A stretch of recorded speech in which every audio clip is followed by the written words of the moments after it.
How's it going, guys? I got another land battle replay for you. This time it'll be Nurgle's PA on the Empire with Charix on the High Elves. For the Lords, we're going to have Boris Todbringer, I was about to say Taurus Bodbringer, whatever, and Elithanar for the High Elves.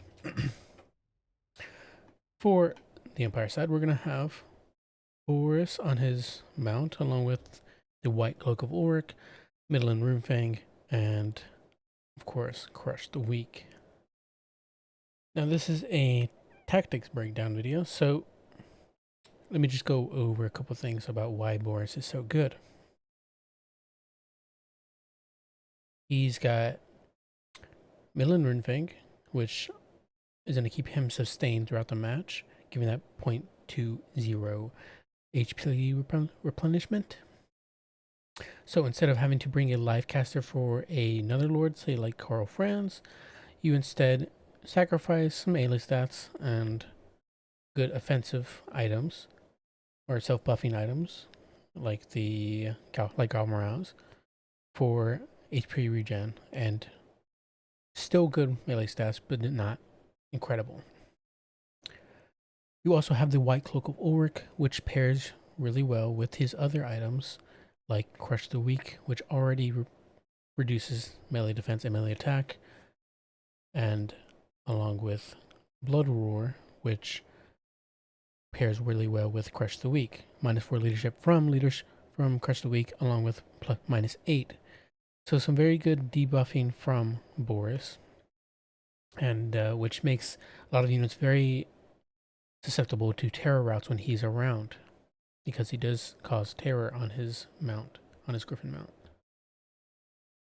So he is one of the best lords that the Empire has if you don't want to spend enough to get Karl Franz and a life mage, and instead you want to save a little and be able to cast spells that are very and instead of,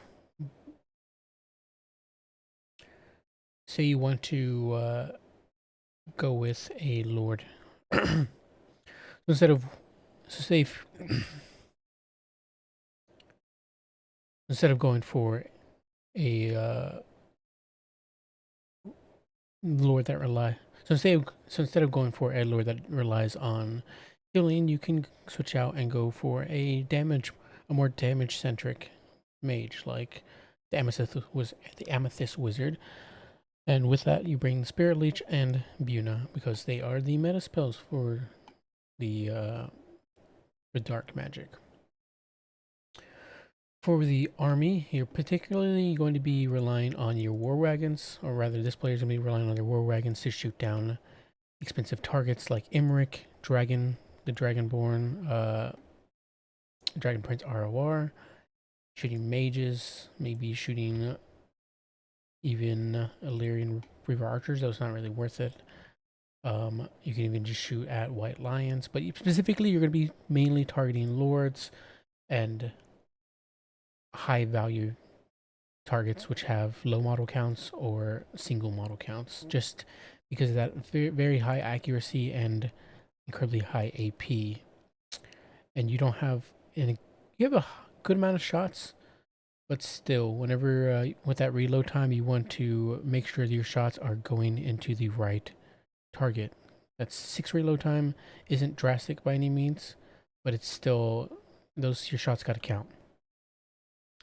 And it will do good damage even to a foot lord like Elithanar. For the rest of the army here for Nurgle's PA, the Sunmaker is mainly there for against, you're typically going to bring it against ranged heavy factions like High Elves. That by no means does, that does not by any means mean that High Elves can't play into any other role aside from a ranged faction, but a lot of their cost effectiveness is in their archers, who have high range and are typically very cheap and decent DPS. So your Hellstorm rocket battery is going to be there to punish the High Elf player and their closely knit formation units, say like the Sovereign Guard and archer units. So your Sunmaker is going to be racking up a lot of value very quickly if you protect it very well. It can do tremendous work for you, especially against very valuable targets like these white lions.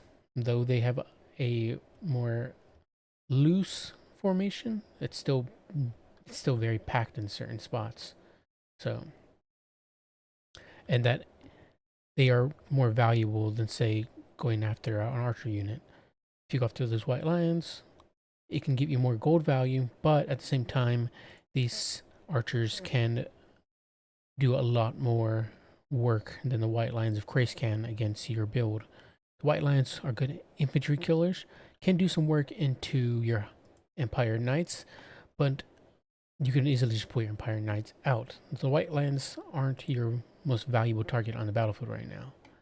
So that's typically why you would aim for the archers, or say Silver and Guard, which are your more durable high elf units and can be frustrating to deal with late game. Now, for the rest of your roster, you're going to be throwing your Spirit Leech and Fate of Bunas on multi-count units, or specifically the Buna is going to be going down on multi-count lower model units, like maybe Illyrian River Archers, or say Dragon Princes if they had any, but they don't. So probably not going to be casting a whole lot of Fate of Bunas, aside from maybe the Archers, but even then they're not too tough to deal with aside from using the Fate. So instead, Spirit Leech is probably going to be a viable choice to go down on the High Mage, or maybe even just a Lithanar, depending on what you think is more valuable. Your halberds and your spearmen are just there to protect your artillery piece, and also just to fight off any high elf infantry that try to move past and get to your back line. But honestly, they're just there, just to block. That's all they are. They're not infantry killers. They won't win against anything the high elf throw at you, but they will hold. That's what they're there for. Empire Knights get into those back lines, get into pressure the high elf player, and to get into their archer units, etc. Stress their micro. They're very cheap, very heavily armored, but pretty quick for their armor. Very dangerous with 78 speed, which they got recently buffed to. Well, not recently, but buffed to in recent memory, which is pretty nuts for that heavy armor. But yeah, they are cheap and very, very cost effective for you as the Empire player. I think I went over everything. You just gotta protect your warrior wagons. That's what Norgos PA is going for.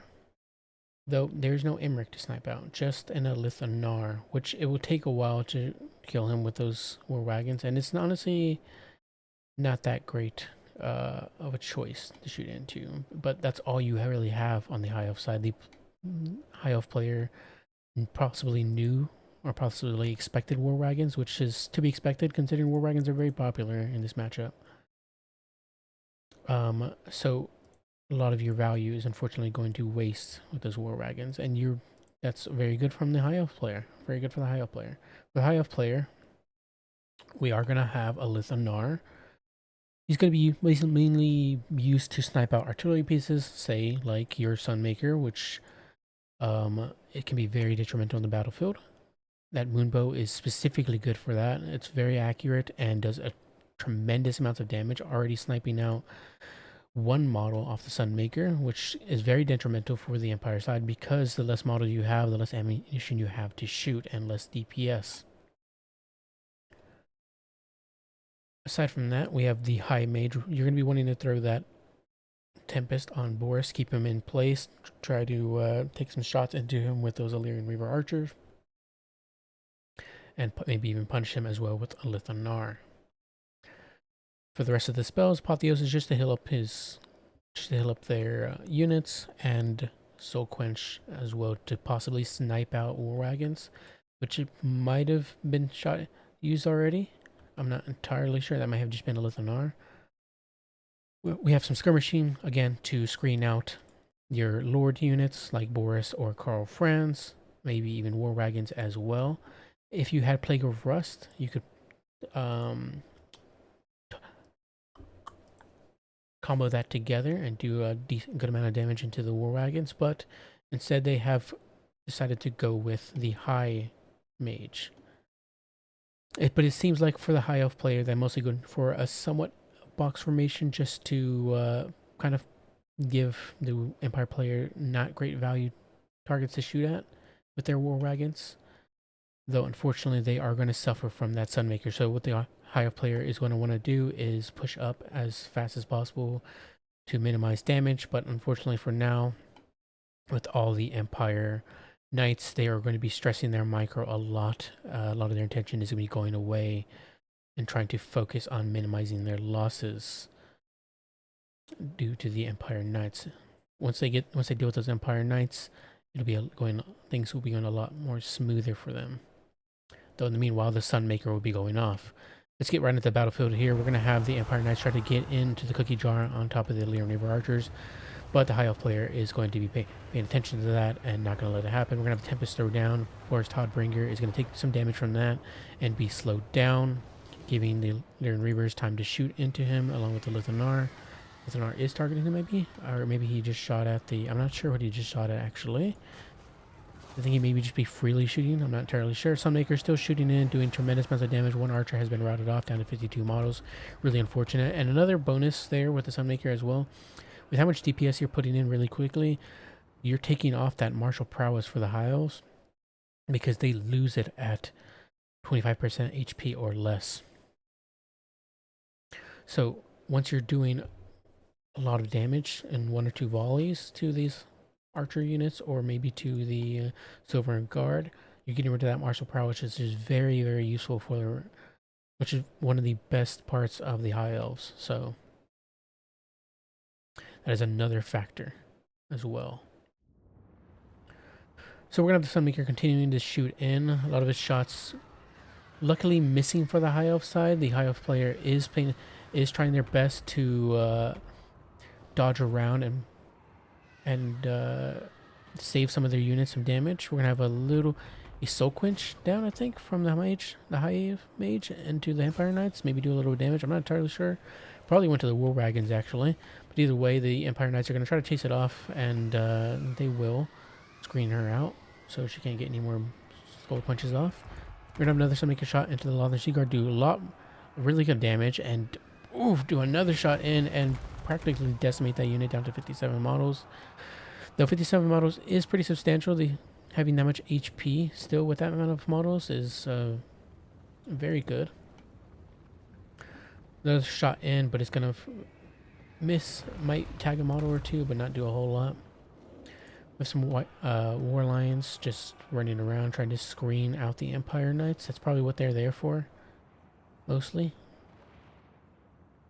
We're gonna have another soul quench or some sorts, maybe the moonbow. Yeah, moonbow. I think from the Lithanar on top of the Sunmaker. I think another artillery piece actually got sniped out, so we're down to 1 artillery piece for the Sunmaker, minimizing a lot of damage that the High Elf player could have taken, which is really, really good for the High Elf.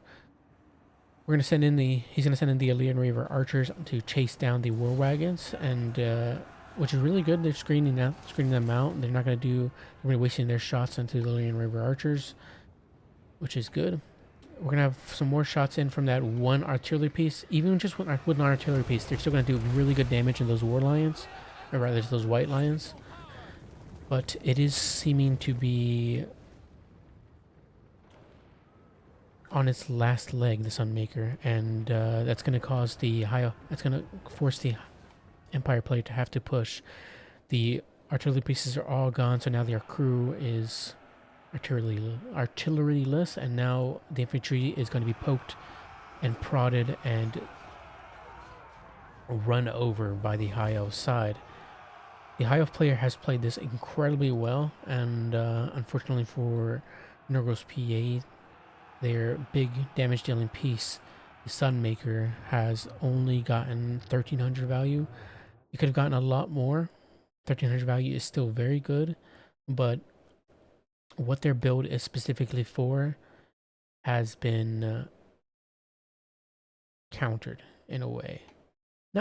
fully countered, as in the Empire player can't win this anymore, but they have one of the most valuable pieces down, and the Empire wagons don't have that many great targets to shoot at. So overall, this is looking really good for the High Elves. They have the infantry advantage, though we do have a Fate of Bina thrown on top of those White Lions, really doing decimating amounts of damage in, because that is Fate of Buna. We're going to have Empire Knights charge into the Lothern Sea Guard, along with another Empire Knight as well, though stacking 2 Empire Knights on top of these Lothern Sea Guard is not going to be great. They have that bonus versus large, and it's just going to drag down those Empire Knights. They're going to lose a few models from it. If you're going to charge into Lothern Sea Guard, I think it'd rather be better to charge in with Boris as well to try to route it, but instead they're going to pull out the Empire Knights.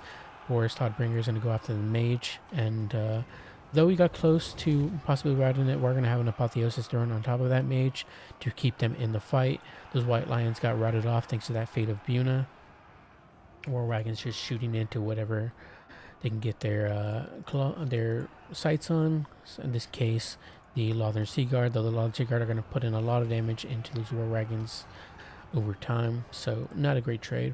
But what can you do in this situation? Sovereign Guard and Empire Spearmen are just having a wet noodle contest. One of those War Wagons is routing off completely. Empire Knights are chasing off some White Lions, I believe. Or the War Lions are chasing... Yeah, the War Lions are chasing off these Empire Knights and finishing them off, possibly. We do have 2 more Empire Knights still around. One might be able to chase off and break these White Lions. But overall, it's going to be really hard for the Empire player to break into this cookie jar. We do have some Halberdiers coming over here, but the White Lions will beat them down and win that fight. High Elf Mage has been caught by the Empire Knights, which could be very detrimental. Boris Todbringer trying to come in here with the steel chair as well, but the High Elf Mage is going to be able to run away, and the Empire player is going to get screened out by these Reaver Archers. We're going to have a Tempest thrown down on Boris, slowing him down. Really good, saving that High Elf Mage. White Lions get another Fate of Buna thrown on top of them, probably going to finish them off. Good, these Fate of Bunas still good. They don't have any other valuable targets like Dragon Princes, but they're going to be very good on the White Lions. Clear up some infantry. We're going to have a Spirit Leech as well thrown on top of that High Mage. If we can get that High Mage off the battlefield, that'll mean no Apotheosis for the High Elves. No healing left for the Sovereign Guard. So what was looking really good for the High Elves is starting to not look as good anymore, thanks to those massive Fate of Bunas taking out those White Lions. War Lions have also been finished off thanks to the help of another Empire Knight coming to save the day. This one, with only 28 models, can be used to completely rout off those War Lions and break them so they don't come back. Some Illyrian Reavers running off with only 12 models left, probably going to run off the battlefield, though to make sure Nurgle's PA is going to send those Empire Knights after them. So, balance of power looking in the favor of the Empire side, and to be fair, it makes sense. White Lions are gone, so not a lot of infantry killing left for the High Elf side. Sovereign Guard will beat things eventually, but they're not by any means infantry killers. And on the other hand, we do have Boris Todbringer at full HP, not near his hill cap. I don't believe so. And doing fairly well. He has nothing here to punish him. His White Lions, rather the Lothern Sea Guard for the High Elf side, are all being disrupted and no longer able to shoot. And there's nothing really here that can keep Boris in his place, stop him in his tracks. And unfortunately, Elithanar gets taken to Pound Town by Boris. Even with Slippery popped, Boris is a good melee fighter, as I said before, and will easily take apart somebody like Elithanar, who's not specialized in fighting other lords. So Elithanar is unfortunately going to fall here, and we are probably going to be seeing the end for the High Elf side. Going to speed it up a little bit here, and Elithanar is getting away, but Spirit Leech on top of him, and the High Elf player will bow out there. So really well played there by both players. Nice to see Elithanar again. Though he wasn't able to win the match for the High Elf side, he still did really well at 2200 value, sniping out those artillery pieces and even doing decent damage into the War Wagons, who still got their value. 1000 value on this one, 972 on this one. So they still did good, even though they were just having to shoot into that skirmish cav and into a Lithanar. Overall values, though, 1100 on Boris, did fine, did good. 1200 value on the Amethyst Wizard, no surprise there. Those Spirit Leeches and Defeat of Bunos are very easy to rack up value with. 1400 value on the Sunmaker, even if it got taken out sooner than the Empire player would want. But that just goes to show you, as the Empire side, how good the Sunmaker is against ranged factions like the High Elves, if you protect it well. And again, with the War Wagons, same thing as well. Can do really, really well even without super valuable targets. That really good AP, that armor that it has, makes it so hard to take down for the High Elves. Even with that Plague of Rust and range fire combo, they're very annoying, and there's a reason why a lot of people do not like playing against the Empire in land battles, simply because of these guys. Empire Knights did good as well. I think 800 value on this one. The others did negligible value, or rather did okay value. Everything else, no surprise there. For High Elves, again, as you saw, 2200 value for Lithanar. Love to see it. Love to see my boy Lithanar shine. He's just very valuable at picking these artillery pieces off and trying to pressure the Empire player into keeping their war wagons back. That's what he's there for, and he did really good. Charx did really good with him. Not a lot of value on the High Mage, but that's what a lot of it was in the Apotheosis and the few Soul Quenchers that they shot, where they got routed off. Everything else did fine. Unfortunately, a lot of their range got shut down, as you saw, thanks to the Sunmaker, but they still got some decent value in here with 600 value on this Lawler Sea Guard and 500 on this one. This Reaver Archer even picked up a Chevron, 800 value. Most likely just shooting in at the War Wagons. Oh yeah, and then I forgot about the Tempest as well. The Tempest is actually probably part of that, a good chunk of that value as well. But yeah, good fight from both players. I hope you guys enjoyed this. I hope some of the Empire players or High Elf players, newer players out there, picked up some good information from this. And I'll catch you guys next time. Bye-bye.